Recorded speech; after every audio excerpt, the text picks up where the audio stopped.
ನಮಸ್ಕಾರ. ಇತಿಹಾಸದ ಪುಟಗಳಲ್ಲಿ ಮಹಾನ್ ಅನ್ನೋ ಬಿರುದು ಸಿಗೋದು ಅಷ್ಟು ಸುಲಭದ ಮಾತಲ್ಲ.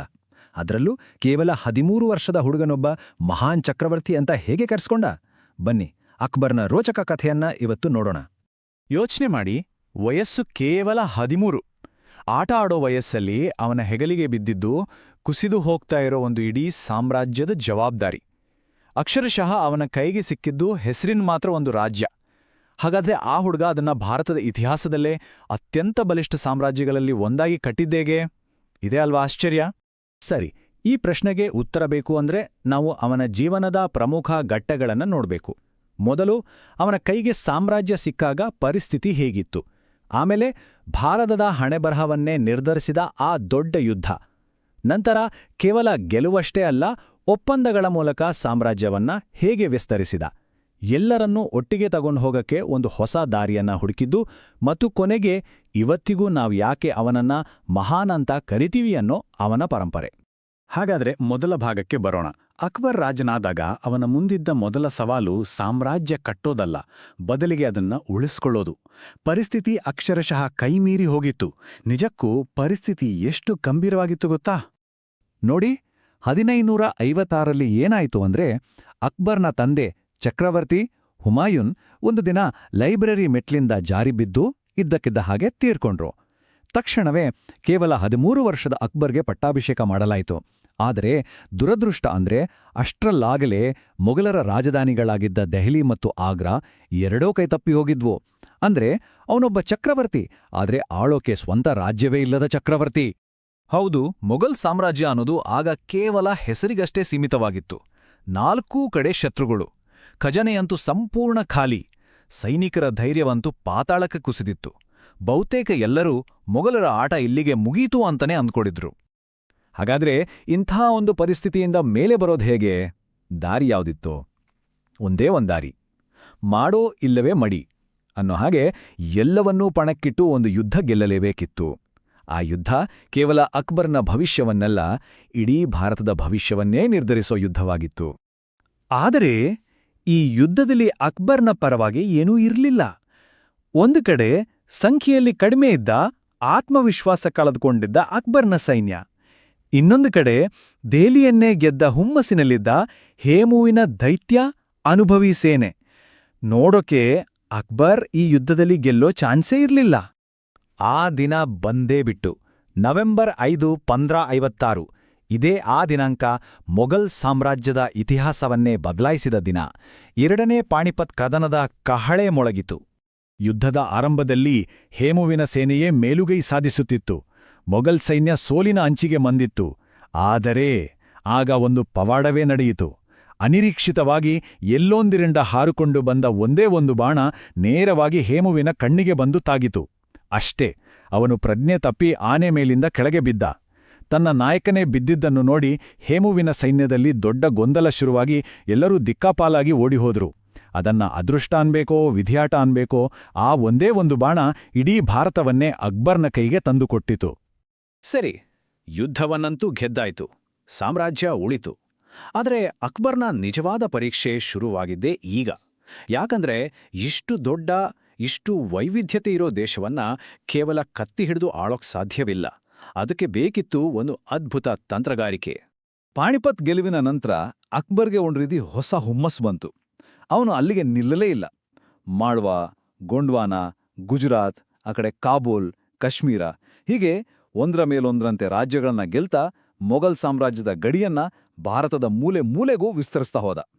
ಆದ್ರೆ ಇಲ್ಲಿ ಗಮನಿಸಬೇಕಾದ ಒಂದು ಮುಖ್ಯವಾದ ವಿಷಯ ಇದೆ. ಅಕ್ಬರ್ನ ಜಾಣ್ಮೆ ಬರೀ ಯುದ್ಧ ಗೆಲ್ಲೋದ್ರಲ್ಲಿರ್ಲಿಲ್ಲ, ಬದಲಿಗೆ ಸೋತವರನ್ನೇ ತನ್ನವರನ್ನಾಗಿ ಮಾಡ್ಕೊಳ್ಳೋದ್ರಲ್ಲಿತ್ತು. ಇದಕ್ಕೆ ಬೆಸ್ಟ್ ಎಕ್ಸಾಂಪಲ್ ಅಂದ್ರೆ ಅವನ ರಜಪೂತ ನೀತಿ. ಉದಾಹರಣೆಗೆ, ಅವನು ಅಂಬರ್ನ ರಾಜಕುಮಾರಿಯನ್ನ ಮದುವೆ ಆದ. ಇದರಿಂದ ಆಗಿದ್ದೇನು ಅಂದ್ರೆ, ಅವನು ಕೇವಲ ಒಂದು ರಾಜ್ಯದ ಜೊತೆ ಸಂಬಂಧ ಬೆಳೆಸಲಿಲ್ಲ, ಬದಲಿಗೆ ಭಾರತದ ಅತ್ಯಂತ ವೀರ ಯೋಧರಾದ ರಜಪೂತರನ್ನ ತನ್ನ ನಿಷ್ಠಾವಂತ ಮಿತ್ರರನ್ನಾಗಿ ಮಾಡಿಕೊಂಡ. ಇದು ಅವನ ಸಾಮ್ರಾಜ್ಯಕ್ಕೆ ಒಂದು ಗಟ್ಟಿಯಾದ ಬುನಾದಿಯನ್ನೇ ಹಾಕಿಕೊಟ್ಟಿತ್ತು. ಇನ್ನು ಅವನ ಗುಜರಾತ್ ವಿಜಯವಂತೂ ಬಹಳ ವಿಶೇಷ. ಆ ಗೆಲುವಿನ ನಂತರ ಅಕ್ಬರ್ ತನ್ನ ಶಕ್ತಿಯನ್ನ ಜಗತ್ತಿಗೆ ತೋರ್ಸಕ್ಕೆ ಒಂದು ವಿಭಿನ್ನ ದಾರಿ ಹಿಡಿದ. ಅದೇ ವಾಸ್ತುಶಿಲ್ಪ. ಫತೇಪುರ್ ಸಿಕ್ರಿಯಲ್ಲಿ ಅವನು ಕಟ್ಟಿಸಿದ ಬುಲಂದ್ ದರ್ವಾಜಾ ಅಂದ್ರೆ ವಿಜಯದ ಹೆಬ್ಬಾಗಿಲು, ಅಬ್ಬಾ, ಇವತ್ತಿಗೂ ಅದು ಮೊಘಲ್ ಸಾಮ್ರಾಜ್ಯದ ಶಕ್ತಿ ಮತ್ತು ವೈಭವಕ್ಕೆ ಸಾಕ್ಷಿಯಾಗಿ ನಿಂತಿದೆ. ಸರಿ, ಸಾಮ್ರಾಜ್ಯವನ್ನ ವಿಸ್ತರಿಸಿದ, ಮಿತ್ರರನ್ನ ಗಳಿಸಿದ, ಎಲ್ಲವೂ ಓಕೆ. ಆದರೆ ಅಕ್ಬರ್ನ ಮುಂದಿದ್ದ ಎಲ್ಲಕ್ಕಿಂತ ದೊಡ್ಡ, ಎಲ್ಲಕ್ಕಿಂತ ಕಠಿಣವಾದ ಸವಾಲು ಬೇರೆಯೇ ಇತ್ತು. ಅದೇನೆಂದ್ರೆ, ತಾನೊಬ್ಬ ಮುಸ್ಲಿಂ ದೊರೆ, ಆದರೆ ತಾನು ಆಳ್ಬೇಕಾಗಿರೋದು ಬಹುಸಂಖ್ಯಾತ ಹಿಂದೂಗಳನ್ನ, ಮತ್ತು ಇಲ್ಲಿ ಬೇರೆ ಬೇರೆ ಧರ್ಮಗಳ ಜನರೂ ಇದ್ದಾರೆ. ಇವರೆಲ್ಲರನ್ನೂ ಒಟ್ಟಿಗೆ ಒಂದೇ ಸಾಮ್ರಾಜ್ಯದ ಅಡಿಯಲ್ಲಿಟ್ಕೊಳ್ಳೋದು ಹೇಗೆ? ಈ ದೊಡ್ಡ ಪ್ರಶ್ನೆಗೆ ಉತ್ತರವಾಗಿ ಅವನು 2 ಕ್ರಾಂತಿಕಾರಿ ಹೆಜ್ಜೆಗಳನ್ನ ಇಟ್ಟ. ಮೊದಲನೇದು, ಮುಸ್ಲಿಮೇತರರ ಮೇಲೆ ಹಾಕ್ತಾ ಇದ್ದ ಜಿಜಿಯಾ ಅನ್ನೋ ತೆರಿಗೆಯನ್ನ ಸಂಪೂರ್ಣವಾಗಿ ರದ್ದು ಮಾಡಿದ್ದು. ಎರಡನೆಯದು, ಹಿಂದೂಗಳು ತೀರ್ಥಯಾತ್ರೆಗೆ ಹೋಗುವಾಗ ಕೊಡಬೇಕಾಗಿದ್ದ ತೆರಿಗೆಯನ್ನ ತೆಗೆದುಹಾಕಿದ್ದು. ನೋಡಿ, ಇದು ಕೇವಲ ಒಂದು ತೆರಿಗೆ ಸುಧಾರಣೆ ಆಗಿರಲಿಲ್ಲ, ಇದು ಈ ಸಾಮ್ರಾಜ್ಯದಲ್ಲಿ ಎಲ್ಲರೂ ಸಮಾನರು ಅಂತ ಹೇಳೋ ಒಂದು ದೊಡ್ಡ ಸಂದೇಶವಾಗಿತ್ತು. ಅಕ್ಬರ್ಗೆ ಕೇವಲ ರಾಜಗೆಲ್ಲೂ ಆಸಕ್ತಿ ಇರಲಿಲ್ಲ. ಅವನಿಗೆ ಜ್ಞಾನದ ಬಗ್ಗೆ, ಸತ್ಯದ ಬಗ್ಗೆ ಒಂದು ರೀತಿ ತಡೆಯಲಾರ್ದ ಹಸಿವಿತ್ತು. ಅದಕ್ಕಾಗಿಯೇ ಅವನು ಫತೇಪುರ್ ಸಿಕ್ರಿಯಲ್ಲಿ ಇಬಾದತ್ ಖಾನಾ ಅಂತ ಒಂದು ಜಾಗವನ್ನೇ ಕಟ್ಟಿದ್ದ, ಅಂದ್ರೆ ಪೂಜಾಗೃಹ. ಇದು ಬರೀ ಒಂದು ಬಿಲ್ಡಿಂಗ್ ಆಗಿರಲಿಲ್ಲ, ಬದಲಾಗಿ ಬೇರೆ ಬೇರೆ ಧರ್ಮದ ದೊಡ್ಡ ದೊಡ್ಡ ವಿದ್ವಾಂಸರೆಲ್ಲ ಒಂದೆಡೆ ಸೇರಿ ಮುಕ್ತವಾಗಿ ಚರ್ಚೆ ಮಾಡೋಕೆ ಒಂದು ವೇದಿಕೆಯಾಗಿತ್ತು. ಆ ಇಬಾದತ್ ಖಾನಾಗೆ ಹಿಂದೂ ಪಂಡಿತರು, ಜೈನ ಮುನಿಗಳು, ಜೊರಾಸ್ಟ್ರಿಯನ್ ಪಾದ್ರಿಗಳು, ಅಷ್ಟೇ ಅಲ್ಲ, ಕ್ರಿಶ್ಚಿಯನ್ ಫಾದರ್ಗಳು ಬರ್ತಾ ಇದ್ರು. ಅಕ್ಬರ್ ಎಲ್ಲರ ಮಾತನ್ನೂ ಅಷ್ಟೇ ಆಸಕ್ತಿಯಿಂದ, ಅಷ್ಟೇ ಗೌರವದಿಂದ ಕೇಳ್ತಾ ಇದ್ದ. ಯೋಚನೆ ಮಾಡಿ, ಆ ಕಾಲಕ್ಕೆ ಇದೊಂದು ಎಂತಹ ಕ್ರಾಂತಿಕಾರಿ ವಿಚಾರ. ಇಷ್ಟೆಲ್ಲ ಚರ್ಚೆಗಳ ನಂತರ ಹುಟ್ಕೊಂಡಿದ್ದೆ ದೀನ್ ಇ ಇಲಾಹಿ, ಅಂದ್ರೆ ದೈವಿಕ ನಂಬಿಕೆ. ಒಂದು ವಿಷಯ ಸ್ಪಷ್ಟವಾಗಿರಬೇಕು, ಇದು ಒಂದು ಹೊಸ ಧರ್ಮ ಖಂಡಿತ ಅಲ್ಲ, ಅಥವಾ ಇದನ್ನ ಯಾರ ಮೇಲೂ ಅವನು ಹೇರಲಿಲ್ಲ. ಬದಲಿಗೆ ಇದು ಎಲ್ಲಾ ಧರ್ಮಗಳಲ್ಲಿರುವ ಒಳ್ಳೊಳ್ಳೆ ವಿಷಯಗಳನ್ನ ತೆಗೆದುಕೊಂಡು ಸುಲ್ಹ್ ಇ ಕುಲ್, ಅಂದ್ರೆ ಸಾರ್ವತ್ರಿಕ ಶಾಂತಿಯನ್ನ ಸ್ಥಾಪಿಸಕ್ಕೆ ಮಾಡಿದ ಒಂದು ಪ್ರಾಮಾಣಿಕ ಪ್ರಯತ್ನವಾಗಿತ್ತು. ಹಾಗಾದ್ರೆ ಇಷ್ಟೆಲ್ಲ ಮಾಡಿದ್ನಲ್ಲ, ಯುದ್ಧ, ರಾಜತಾಂತ್ರಿಕತೆ, ಧಾರ್ಮಿಕ ಚರ್ಚೆಗಳು, ಇವೆಲ್ಲದರ ಒಟ್ಟು ಫಲಿತಾಂಶ ಏನು? ಅಕ್ಬರ್ ಈ ದೇಶಕ್ಕೆ ಬಿಟ್ಟೋದ ಪರಂಪರೆ ಯಾವುದು? ಸಂಕ್ಷಿಪ್ತವಾಗಿ ಹೇಳೋದಾದ್ರೆ, ಸೈನಿಕವಾಗಿ ನೋಡಿದ್ರೆ ಅವನು ತನ್ನ ಕಾಲದ ಅತ್ಯಂತ ಶಕ್ತಿಶಾಲಿ ಸಾಮ್ರಾಜ್ಯಗಳಲ್ಲಿ ಒಂದನ್ನ ಕಟ್ಟಿದ. ರಾಜತಾಂತ್ರಿಕವಾಗಿ ನೋಡಿದ್ರೆ ಒಡೆದು ಹೋಗಿದ್ದ ರಾಜ್ಯಗಳನ್ನ ಒಂದಾಗಿಸಿದ. ಇನ್ನು ಧರ್ಮದ ವಿಷಯಕ್ಕೆ ಬಂದ್ರೆ ಸಹಿಷ್ಣುತೆಯನ್ನ ಪಾಲಿಸೋ ಒಂದು ಹೊಸ ಸಂಸ್ಕೃತಿಗೆ ಬುನಾದಿ ಹಾಕಿದ. ಕೊನೆಗೆ ವಾಸ್ತುಶಿಲ್ಪದಲ್ಲೂ ಅಷ್ಟೇ ಫತೇಪುರ್ ಸಿಕ್ರಿಯಂತಮ ಅದ್ಭುತಗಳನ್ನು ನಿರ್ಮಿಸಿ ತನ್ನ ಛಾಪು ಮೂಡಿಸಿದ. ಅವನ ಸಾಧನೆ ಒಂದೇ ಕ್ಷೇತ್ರಕ್ಕೆ ಸೀಮಿತವಾಗಿರಲಿಲ್ಲ ಅನ್ನೋದು ಇದರಿಂದ ಸ್ಪಷ್ಟವಾಗುತ್ತೆ. ಅದಕ್ಕೆ ಇರಬೇಕು, ಭಾರತದ ಮೊದಲ ಪ್ರಧಾನಮಂತ್ರಿಗಳಾದ ಜವಾಹರ್ಲಾಲ್ ನೆಹರು ತಮ್ಮ ಡಿಸ್ಕವರಿ ಆಫ್ ಇಂಡಿಯಾ ಪುಸ್ತಕದಲ್ಲಿ ಅಕ್ಬರ್ನನ್ನ ರಾಷ್ಟ್ರೀಯ ಅರಸ ಅಂತ ಕರೆಯೋದು. ಯಾಕಂದ್ರೆ ಅಕ್ಬರ್ ಕೇವಲ ಭೂಮಿಯನ್ನ ಗೆದ್ದ ಒಬ್ಬ ರಾಜನಾಗಿರ್ಲಿಲ್ಲ, ಅವನು ವಿಭಿನ್ನ ಜನರನ್ನ, ಸಂಸ್ಕೃತಿಗಳನ್ನ ಒಟ್ಟಿಗೆ ಬೆಸೆದು ಒಂದು ರಾಷ್ಟ್ರದ ಕಲ್ಪನೆಗೆ ಅಡಿಪಾಯ ಹಾಕಿದವನು. ಹಾಗಾದ್ರೆ ಕೊನೆಯದಾಗಿ ಒಂದು ಪ್ರಶ್ನೆ ನಮ್ಮನ್ನ ಕಾಡುತ್ತ. ಅಕ್ಬರ್ನ ಹಿರಿಮೆ ಇರೋದೆಲ್ಲಿ?